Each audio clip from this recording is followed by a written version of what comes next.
compte de... Excusez-moi, je n'ai pas pu la poser. Oui, non, mais il y avait une juste... réunion sur le revenu de base qui a été écourtée, je n'ai pas pu la poser, et Pierre Laboturon n'était pas là. Pour moi, c'est très important. Je trouve ça contradictoire et contre-productif, et je voudrais vous poser la question, est-ce que vous trouvez vraiment que c'est une bonne idée de lier les deux? Est-ce qu'on peut prendre 2 ou 3 questions pendant... C'est pas pour eux, je vais y répondre, mais est-ce qu'on peut... Évidemment, on a dit qu'on prend 2 ou 3 questions et qu'on est pas là. Alors, on va prendre une deuxième question. Je peux pas qu'il y ait une troisième? Ok, très bien. Bonjour, en fait moi je voulais relever un peu ce qu'avait dit Monsieur Duval en disant que les femmes françaises étaient fières d'avoir un temps partiel maximum. Je pense qu'il pourrait peut-être étudier la situation des jeunes femmes de mères de 25-30 ans et notamment le site Déméter Corps méditerranéen qui est spécialisé sur maternité et travail et qui constate que les femmes font des burn-out, qu'elles ne sont vraiment pas satisfaites de cette situation française et qu'elles demandent de la souplesse, de la conciliation famille-travail, elles ont besoin d'être aidées à ce niveau-là. Et je vois que Madame Le Faucheur, il faut étudier, ne pas généraliser et bien prendre les catégories et les jeunes femmes mères notamment. Merci pour cette deuxième question. Troisième, et après on va faire une série de réponses. Bonjour. C'est une question pour Monsieur Lejeune. J'ai bien compris son développement, son argumentaire. Juste une question, pourquoi être contre la réduction du temps de travail si le coût horaire du temps de travail ne changeait pas? C'est-à-dire qu'en fait, l'entreprise paierait vraiment le coût, les horaires du temps de travail comme aujourd'hui. Ça veut dire, bien sûr, que derrière, on met en place un système compensatoire, mais qui ne sera pas à la charge de l'entreprise. Dans un tel cas, continuerez-vous à être contre? Merci. Est-ce que du coup, donc dans l'ordre, peut-être Pierre, sur la première question? Non, oui, sur la première question. Sur la première question, alors sur la question du revenu d'existence, il se trouve que Nouvelle Donne, comme la plupart des réseaux et des partis politiques, débat de cette question. Et c'est étonnant de voir comment ce soir ça suscite... il y a des gens qui disent que c'est génial et que ça va régler tous les problèmes de la société.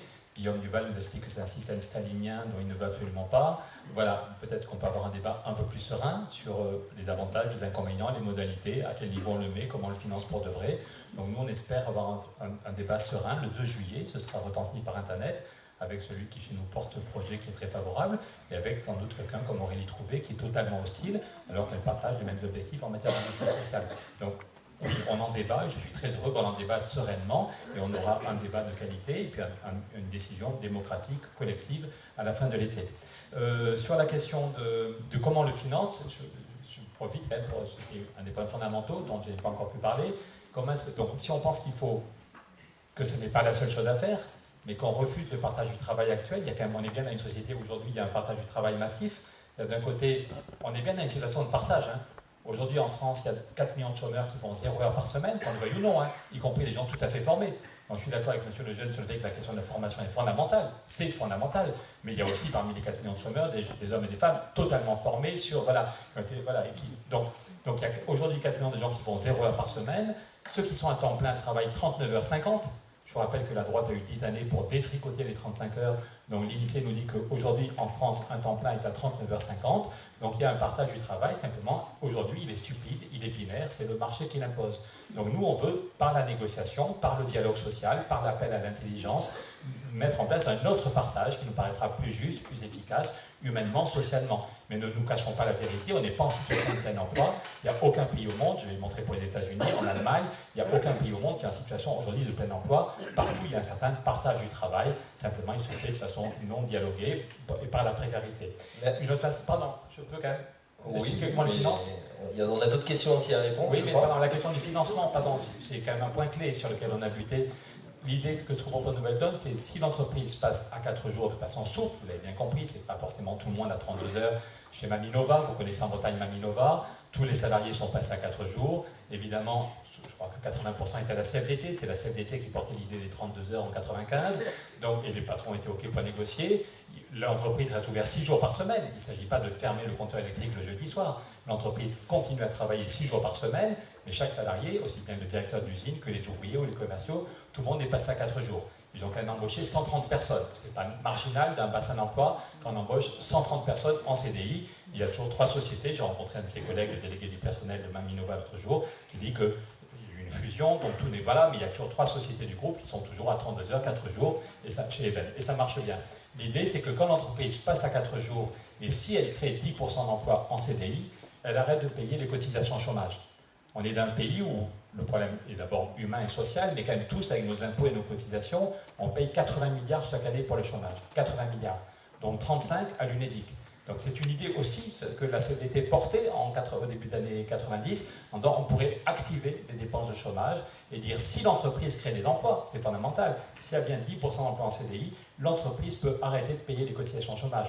Voilà comment dans une entreprise tout à fait concurrentielle comme Maminova, ils n'ont pas baissé d'1 centime les salaires. Ils ont bloqué le salaire pendant 1 an, mais ils n'ont pas baissé le salaire, et l'entreprise s'y retrouve tout à fait, je ne sais plus si j'ai la grille, non là, mais il n'y a aucune baisse de salaire, ils ont juste bloqué le salaire, 130 personnes qui ont embauché, et le prix du yaourt n'a pas augmenté. Parce que tous comme clients, ce n'est pas seulement les actionnaires, tous comme clients, si Maminova avait augmenté le prix du yaourt d'1 euro, on aurait dit c'est génial ce qu'ils font en matière sociale, mais je prends Yoplait parce que Yoplait est moins cher. Donc les salariés ne veulent évidemment pas du tout baisser les salaires, et les clients ne veulent pas du tout augmenter les coûts de production. Donc il y a des pays où ce serait très compliqué de trouver la solution. Aux États-Unis, je ne sais pas comment on ferait, parce qu'actuellement il y a très peu d'argent pour financer le chômage, tandis qu'on est dans des pays qui consacrent quand même des sommes assez importantes au chômage, donc on peut utiliser autrement, et du coup effectivement ça n'augmente pas le coût du travail, c'est possible de le faire d'une entreprise, même si le concurrent ne le fait pas, c'est possible de créer des emplois sans baisser les salaires. Merci. Et du coup, donc, est-ce que sur ce sujet, on peut avoir une réaction de M. Lejeune et en même temps, peut-être la réponse qui a été posée sur le coût du travail. Moi, je vais réagir sur en fait, votre question, parce qu'elle m'intéressait. Mais par contre, vous n'avez pas besoin de tirer comme ça, parce qu'il y a eu une question à laquelle vous n'avez pas répondu. Hein, je crois. Il y a la question de madame qui sur le temps de travail. Sur le temps de travail, concrètement, il faut qu'il soit choisi. 2, aujourd'hui, l'entreprise, ce n'est pas le fait de réduire, en fait, on peut très bien travailler à 35 heures. Le principal, c'est qu'aujourd'hui, on a une baisse des charges sociales. Donc, si le coût, en fait, pour l'entreprise, c'est 0, ça ne pose aucun souci. Ça permet aux salariés d'avoir un salaire net derrière qui soit identique avec une baisse des charges sociales, ça ne posera aucun souci. Là, pour le coup, je reviens sur le terme qui a été employé par Loïc Morel, c'est la compétitivité. Le yaourt de Maminova avec le yaourt de Sojason qu'on préfère ici, le principal c'est qu'on puisse le vendre en fait à l'étranger et à l'extérieur. Et or, quand vous êtes consommateur, vous regardez les prix. Quand vous partez en voyage, vous regardez en fait l'avion qui est le moins cher. Et vous êtes prêt à prendre le low cost parce que vous savez qu'il va vous amener au même endroit et que ce sera moins cher. On fait tous pareil.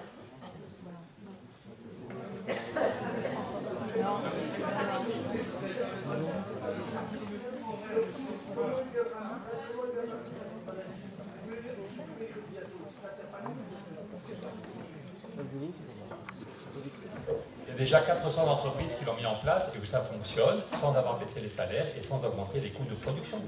On a déjà 400 exemples. Dans l'agroalimentaire, dans une entreprise de charpente métallique, une entreprise de logiciels informatiques.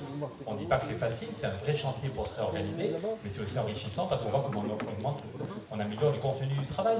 Il y a un jour par semaine, le contremaître n'est pas là. Et les ouvriers doivent être capables de répondre aux clients. Donc il y a eu un plan de formation pour enrichir le travail. Dernière question. Ouais, je veux juste répondre peut-être à la question de madame sur la condition des femmes au travail et le fait qu'effectivement, par exemple, des mères au foyer, leur activité non rémunérée n'est pas reconnue véritablement dans la société. Est-ce que quelqu'un veut réagir là-dessus? Alors, pas précisément sur les questions de rémunération, mais les constats qu'on peut avoir, c'est que pas mal de jeunes femmes font le choix de rester au foyer pour élever leurs enfants, ou des congés parentaux, etc. Donc il y a de l'indemnisation là-dessus. Par contre, on a des situations de décrochage du marché de l'emploi et des difficultés sur les remises en route, et sur les compétences et sur la perte de confiance en soi, etc. Donc c'est une vraie problématique parce qu'on peut dire, bon, on couvre une partie, la personne, si elle gagne pas cher dans son travail, elle peut trouver que finalement ce qu'elle touche en étant en congé parental peut suffire. Sauf que dans la réalité, elle est en train de décrocher, et qu'elle décrocher du monde du travail, et que pour toutes les femmes, c'est pas la bonne situation, parce qu'il y a des femmes qui aiment travailler et qui ont besoin de la vie sociale, et donc il y a plein de paramètres qui font que c'est pas forcément évident. Donc c'est une vraie problématique qu'on peut trouver effectivement dans les secteurs où on a beaucoup de jeunes femmes, et dans des secteurs où on est sur des métiers peu rémunérés. Alors peut-être que je réponds à côté par rapport à la question que vous posiez. c'est la vision, c'est ce que j'ai entendu dans votre question. On s'y intéresse à ce problème, Tout à fait. c'est un constat important. Ça peut entraîner beaucoup de fractures même dans les vies privées. Oui, tout à fait. Il faut que les hommes s'intéressent à ça, qui interroge les femmes. En parlant de femmes, moi j'ai une question. C'est le représentant du patronat qui vous dit, donc Giscard de Tassi. Moi j'ai mon épouse qui travaille dans le milieu hospitalier. D'accord ? Elle est fonctionnaire. En fait, elle travaille 12 heures. Elle commence à 7h30 le matin, elle finit à 19h30 le soir, sur le papier. À 19h30, il y a l'équipe d'après qui arrive pour travailler jusqu'à 7h30 le lendemain matin. Les transmissions, vous les mettez où ? Vous les mettez après 19h30. Ça veut dire qu'elle travaille jusqu'à 20h, voire 20h15, pour peu qu'il y ait une urgence qui vienne d'arriver. Cette demi-heure-là, ces 3/4 d'heure-là, ne sont pas payés. Ne sont pas payés. Interdiction de le marquer sur les plannings. Vous le faites dans le privé. On appelle ça du travail dissimulé. Et aujourd'hui, ça relève du pénal. Aucune centrale syndicale ne l'a contesté. Aucune centrale ne s'est prononcée là-dessus. Je veux juste en fait le dire, il y a un moment, il va falloir être juste dans les propos. Je n'ai pas entendu. La réalité aujourd'hui, c'est que ça se fait, et malheureusement, il ne se passe rien. J'ai donc la question pour vous.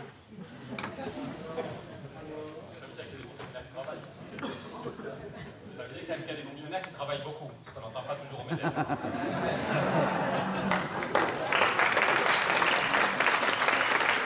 Alors on va prendre une dernière question. Enfin, je vois qu'il y a plein de doigts qui commencent à se lever. J'aimerais revenir sur le travail des femmes dont on parlait. Si on part du principe que les enfants sont faits par un homme et une femme, pourquoi le temps de travail, le fameux temps ne serait pas partagé de manière obligatoire, de telle manière à ce que ce soit pas forcément la femme qui soit pénalisée au sein de son travail, mais également le monsieur qui, a priori, est aussi à l'origine de cette nouvelle vie. Alors, je ne vois pas pourquoi ce serait une femme qui répondrait forcément à cette question.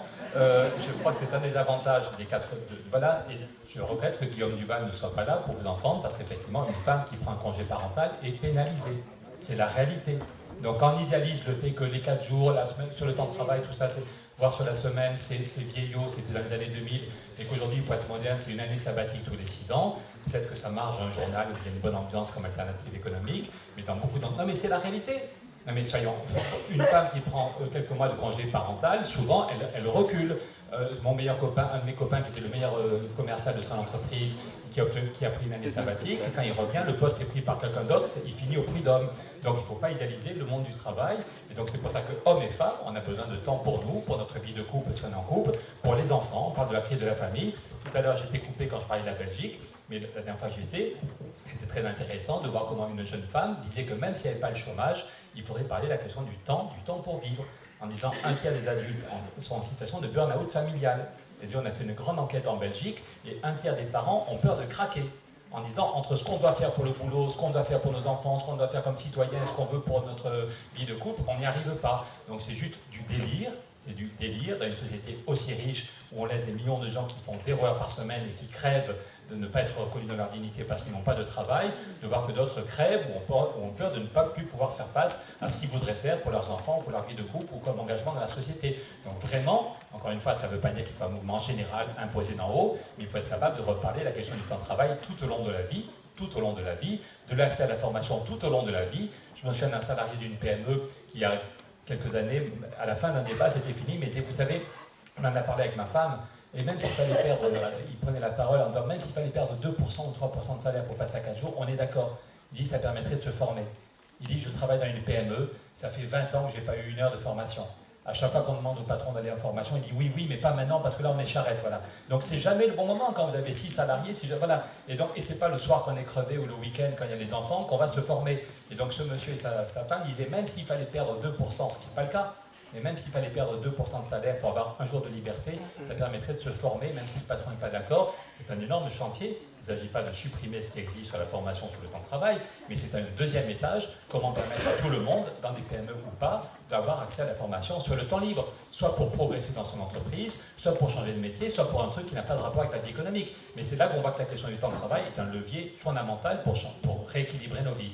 permettre à tout le monde d'avoir un vrai boulot, y compris les temps partiels. Les gens qui actuellement ont des petits boulots seront les premiers qu'on pourra embaucher à 4 jours si l'entreprise passe à 4 jours. Merci. Juste une réaction très courte alors sur cette question.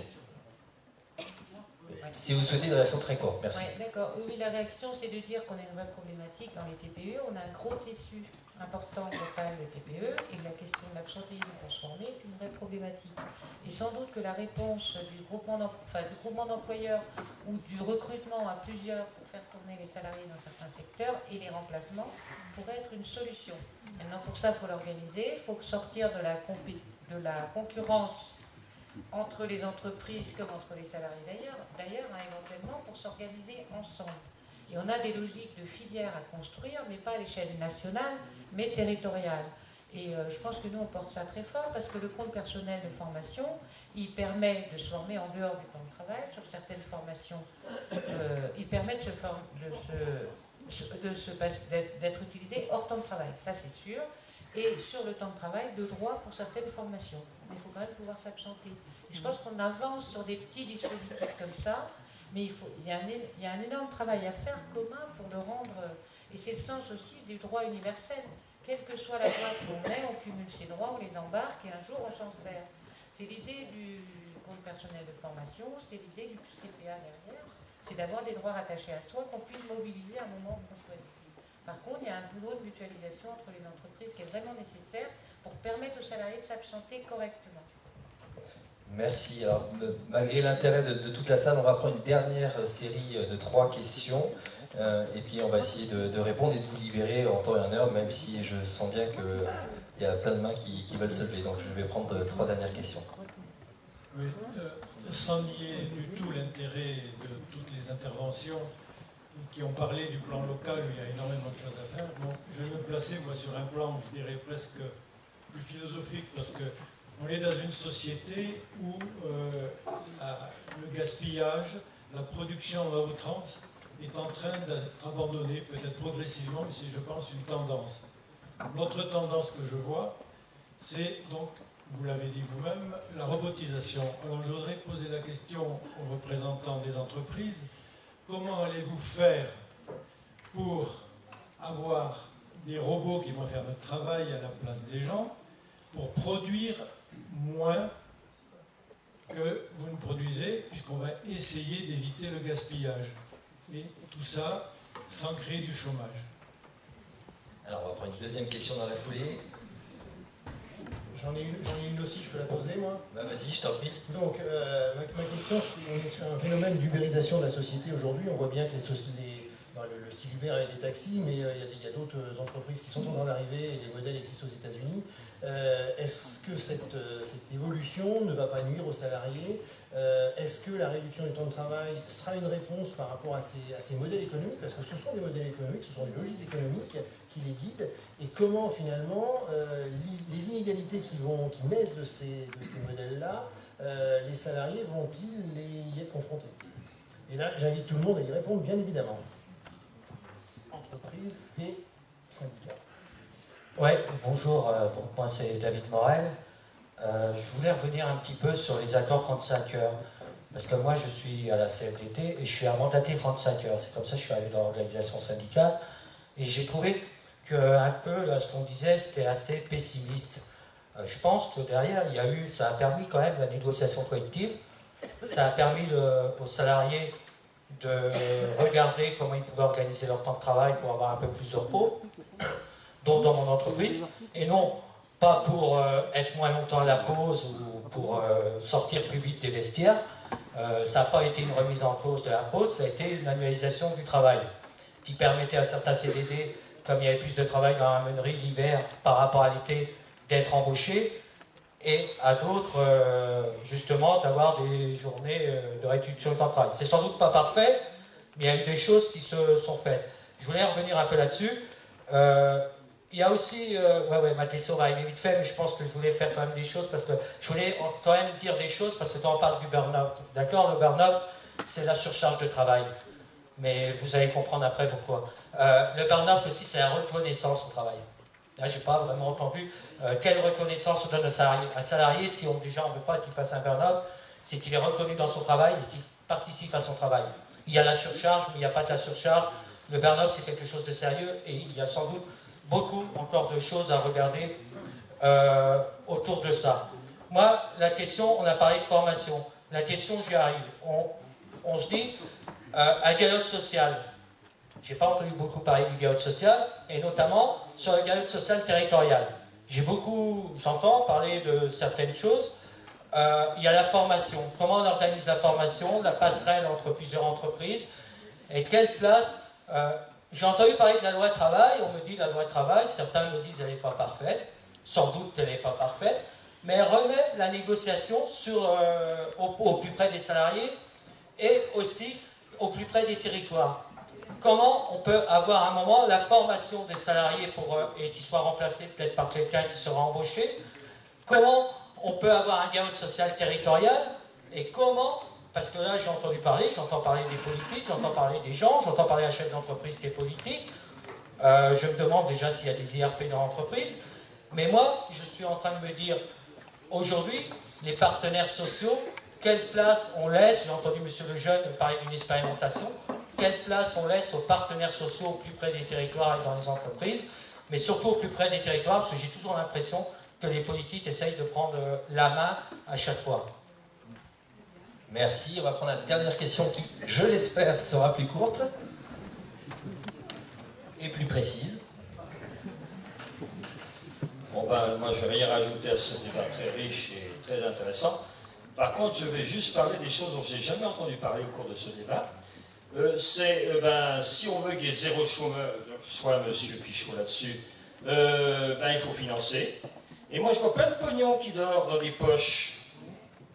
Bizarre. Oh, il y a les hauts patrons, d'accord, mais il y a le monde artistique, le monde sportif, avec des salaires à faire rêver, même rêver, à écœurer, je dirais, un pauvre smicard, même salarié qui n'arrive même pas, lui, à vivre avec son salaire. Je trouve qu'on n'en va pas parler, c'est bizarre.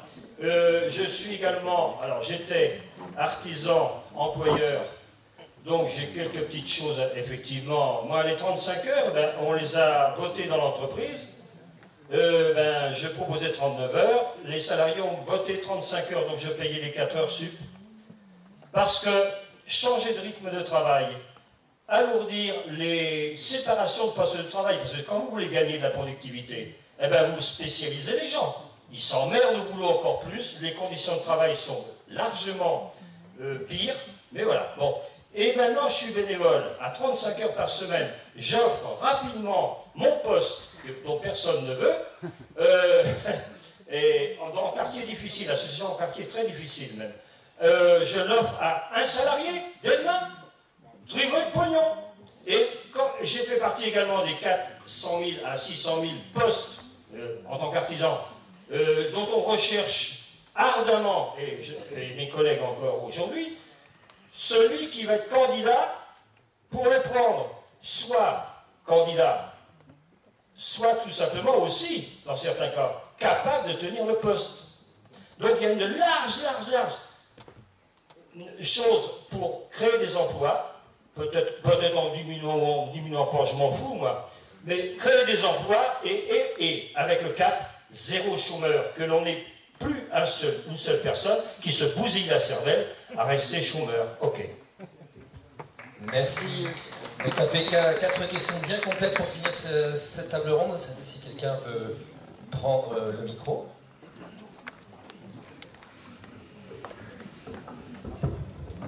Rapidement,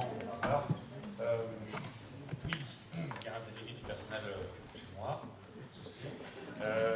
Les dialogues sociaux ont été installés au mieux, mais bon, c'est jamais simple non plus parce que je ne suis pas souvent très mauvais. C'est un problème. Je passe. Je reviens juste à ce qu'il vient de dire aussi. La question de viser, comme c'est le cas du projet, zéro chômage, alors pour l'instant de longue durée, mais on pourrait viser zéro chômeur. Moi, je crois que, en tout cas, ce qui s'interroge derrière, c'est la place de chacun dans notre société. Je crois que c'est ça le débat aussi derrière qui se projette. C'est qu'est-ce que je peux faire moi, dans quel endroit je me trouve, à quoi je sers. Et c'est ce que nous ont envoyé beaucoup de chômeurs qu'on a rencontrés, c'est finalement avoir le sentiment d'être inutile, de servir à rien, de ne pas avoir une place dans la société. Même une place de bénévole, parce qu'ils n'ont même des fois pas le courage ou pas le réseau même pour intégrer des associations. Et ce que je veux dire par là, c'est que je pense que ce travail autour du projet que nous menons sur les 50 ans et d'autres territoires français, c'est qu'on interroge cette question-là, la place de chacun dans cette société. Et c'est vrai qu'aujourd'hui, moi, ce qui me fait le plus mal au cœur, même si le mot est encore un peu faible, ce qu'on peut dire des fois pire d'ailleurs, c'est le gâchis monumental dans lequel on est. Un gâchis financier, mais surtout un gâchis humain. C'est aujourd'hui, effectivement, des gens comme moi qui bossent 60, 70 heures par semaine, pendant que d'autres rament parce qu'ils veulent trouver une place. Et la question, on se la pose aussi, je dirais, au-delà de ce projet-là, sur la question de la jeunesse. Ça a été des travaux que nous avons d'ailleurs pu mener pour justement permettre aussi de trouver le moyen d'insérer mieux, insérer socialement et professionnellement les jeunes, parce que c'est aussi un de nos défis dans nos sociétés. Un département comme celui de l'Île-et-Vilaine a beaucoup de jeunes, et tant mieux, sauf qu'on a aussi aujourd'hui une grande difficulté à insérer. Ceux qui sont en place, c'est très bien, mais il y a aussi ceux qui veulent trouver cette place. Je crois que c'est ça, en tout cas ce que je garde en tête dans ce projet, c'est vraiment comment chacun peut trouver sa place dans la société, notamment au niveau de l'emploi, mais pas que cette question. Merci. Une autre réaction?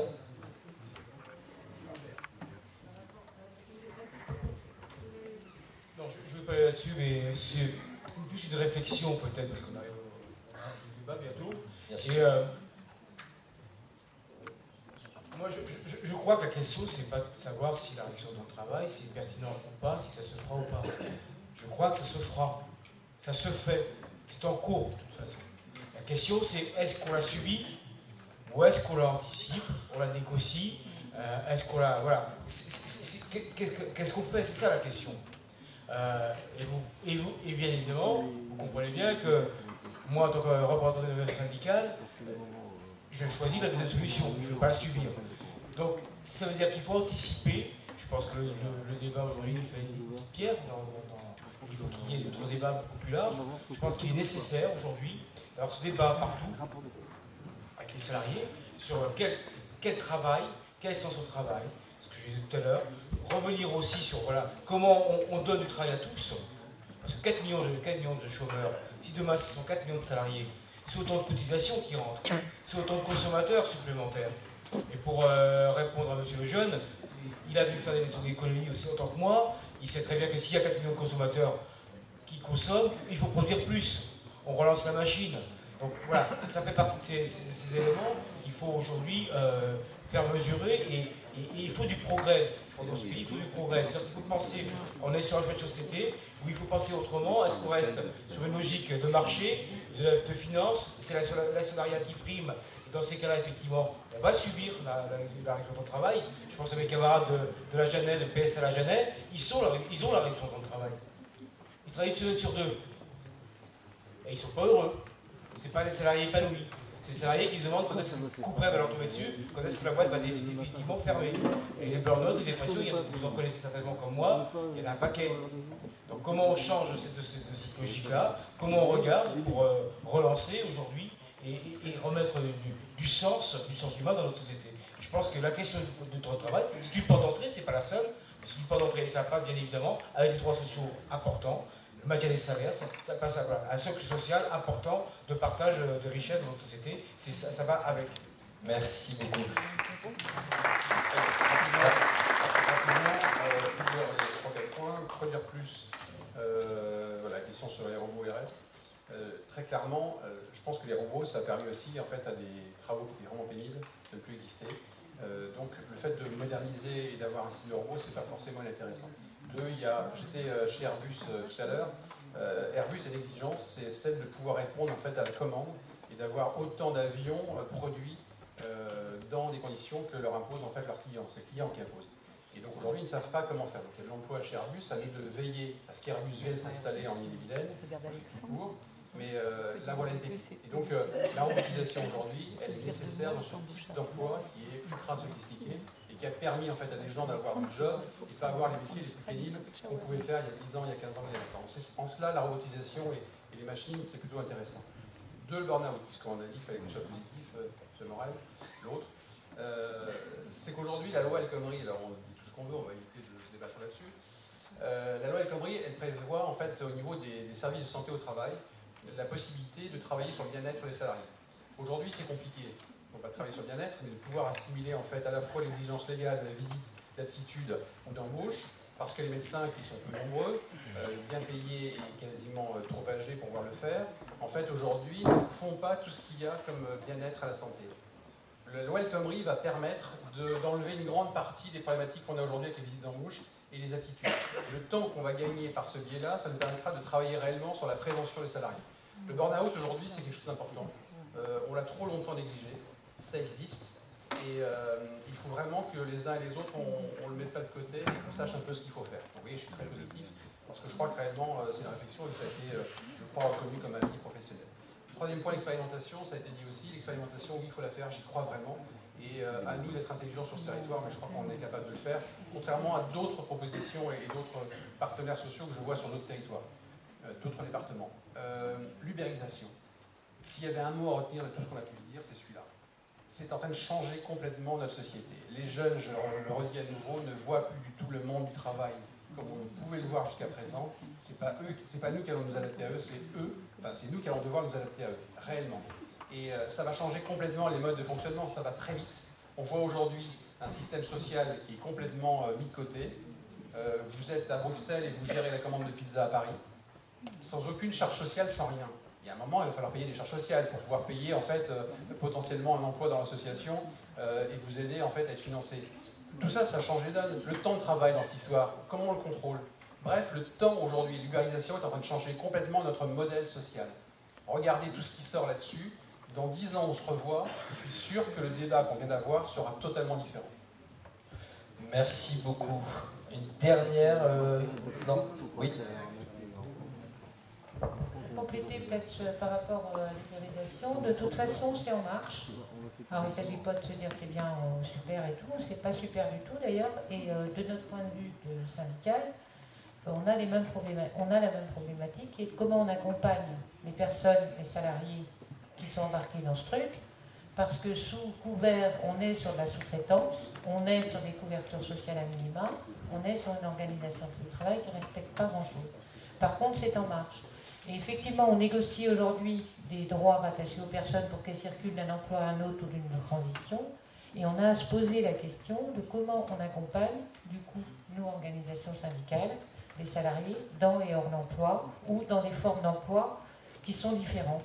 Parce que ces gens-là ont aussi le droit à la représentation. Donc c'est une vraie problématique sur laquelle on travaille également.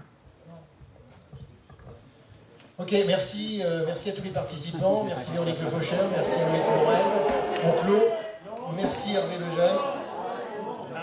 Un dernier mot, très court alors.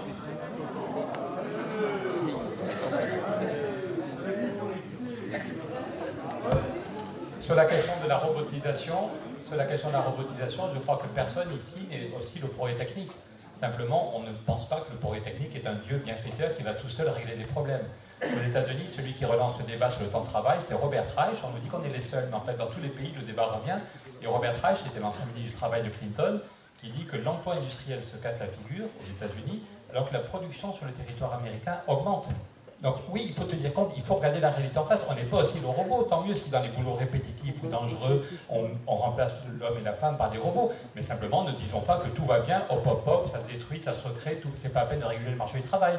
Le besoin de travail diminue, c'est pas pour rien, c'est à 6 millions de chômeurs. Voilà, donc il faut quand même en tenir compte, plutôt que de penser qu'il y a une main invisible qui va régler tous les problèmes. Donc, sur la question de l'ubérisation, à nos yeux, pour Nouvelle Donne, la question fondamentale, c'est la liberté. Si quelqu'un qui est célibataire, qui n'a pas d'enfant, qui veut être très libre, veut bosser un jour par-ci par-là, si c'est une liberté, très bien. Mais après ça, souvent, la question fondamentale, on s'en fout du statut. Si c'est une liberté, si c'est librement qu'on a choisi d'être Uber, si c'est librement qu'on a choisi d'être en CDD, tant mieux. Le problème est quelle est la liberté de ceux qui acceptent aujourd'hui un boulot à 600 € par mois, sans payer de cotisation, parce que c'est ça ou rien du tout. Et donc simplement ce qu'on dit, c'est qu'il faut leur laisser cette liberté, mais vérifier que le marché du travail ne les exclut pas, Et donc, au total, si on met en même temps une vraie politique du logement, une vraie politique sur le climat, une vraie politique sur les PME, un vrai changement de modèle agricole, j'en ai pas parlé, mais l'autre jour j'étais chez Laurent Pinatel, autrefois il y avait 3 adultes qui vivaient sur la ferme, maintenant il y a 4 adultes, ils mettent moins d'argent dans les engrais, les pesticides, mais ils ont créé un emploi. Donc, il n'y a pas de baguette magique, mais si on joue sur tous les leviers, y compris le temps de travail, on peut créer nettement plus de 2 500 000 emplois en quelques années. Et si on crée 2 500 000 emplois, il y a beaucoup de gens qui pourront choisir un CDI, et ceux qui resteront Uber, c'est parce qu'ils l'auront choisi. Mais ce ne sera pas faute de mieux. Donc, je peux pas vous laisser dire ça. Parce que là, franchement, c'est leur système. Vous avez expliqué, en fait, au gars, vous expliquez un taxi, excusez-moi, vous expliquez un taxi. Le mec, il a payé aujourd'hui, il a payé quoi? Il a payé, en fait, sa licence communautaire, d'accord? Il y a un truc qui vaut une fortune. Il a des salariés. Pour rappeler, il a des salariés. Les salariés aujourd'hui, en fait, ils ont des règles du jeu, ils vont devoir en fait une charge sociale et ces gens sont payés de certaine façon. Le même job de la société d'à côté aura un salarié qui paiera aucune charge sociale, qui sera purement et simplement exploité parce qu'il n'y a pas de terme. Et vous trouvez ça normal parce que le gars, il aura la liberté de travailler? Je suis pas d'accord avec vous. Attendez, vous me faites défendre Uber. Attendez, pardon. Excusez-moi, je vous ai dit que la question du statut nous paraissait fondamentale en termes de liberté, mais ne me dites pas que j'encourage les gens qui ne payent pas de cotisation. Pardon. Même en parlant vite, je n'ai jamais dit ça. C'est ce qu'il dit. Non, mais je finirai. Pardon, non. Oui, c'est ce qu'il a dit. Mais je crois que personne. Enfin bon. Dernier point, je pense qu'il faut qu'on arrive sereinement, ce qu'on a presque réussi à faire ce soir, mais pas tout à fait, qu'on arrive sereinement à relancer le débat sur le temps de travail. Je suis frappé de voir comment, il y a 20 ans, c'était quasiment un consensus. Quand Balladur a demandé à l'équipe Boissonnat de rédiger un rapport sur comment sortir du chômage, le rapport Boissonnat a fait la une de tous les journaux en octobre 1995, et tout le monde était d'accord. Il y avait 10 propositions, mais tout le monde était d'accord peut-être qu'il fallait une réduction très forte du temps de travail. Un rapport du plan dit une réduction de 20 à 25% du temps de travail. Et pour ne pas faire peur aux bourgeois, il avait dit d'ici 2015. Mais tout le monde était d'accord, droite et gauche. Si vous allez sur mon compte Twitter, j'ai retrouvé une vidéo de Gérard Larcher, qui est actuellement président du Sénat, qui déposait un amendement pour faciliter les 32 heures. Aujourd'hui, M. Larcher veut supprimer la mention des 35 heures, mais Gérard Larcher, allez voir la vidéo, dit bientôt les entreprises vont créer 2 fois plus de richesses avec moins de travail grâce aux robots. Donc voilà pourquoi il faut passer à 32 heures. Donc il y avait un consensus sur le fait qu'on négocie, on n'impose pas, on met en place un financement intelligent. Et maintenant, aujourd'hui, on a l'impression que le sujet est complètement tabou. Donc c'est fondamental que chacun de nous essaye autour de lui de montrer que c'est possible. Ça n'est pas la baguette magique, ça n'est pas trivial, il faut réorganiser le travail. Mais si on n'est pas capable de relancer ce débat, dans 10 ans, la société aura explosé parce qu'on sera à un niveau de précarité insoutenable. Et donc on clôt. On remercie Véronique Lefaucheur, Loïc Morel, Hervé Lejeune, Franck Pichot, Guillaume Duval, qui s'est absenté, il est reparti sur Paris, et Pierre Laroutureau. Le dernier mot pour Vanessa Gendrin. Alors, nous voulions tenir à remercier l'Université de Rennes 2 de nous avoir accueillis. Les adhérents bénévoles, tu l'as fait aussi. Le SGN-CFDT d'avoir garanti la réservation de la salle. Nous voulions vous informer qu'une table de presse est organisée par Le Fayeur à la sortie de l'amphi et que demain Pierre Laroutureau dédicacera son livre à 10h à la librairie Le Fayeur. Le 23 juin, nous vous invitons à un café citoyen. Tous les mois, Nouvelle Donne 35 organise un café citoyen à la Mi-Mobile, boulevard Bois-Mareuil. Le prochain sera sur la démocratie. Si vous voulez continuer le débat sur le partage du temps de travail, nous vous invitons jeudi 23 juin au mode cause. Je pense que ce sera à 20h. Et si vous voulez que nous organisions d'autres événements de ce type, nous vous demandons un petit soutien financier. Nous laisserons à ce titre un chapeau à la sortie de la salle. En tous les cas, merci pour votre présence. Ça fait chaud au cœur de voir autant de monde intéressé par ce débat du partage du temps de travail. Bonne soirée à tous et à bientôt.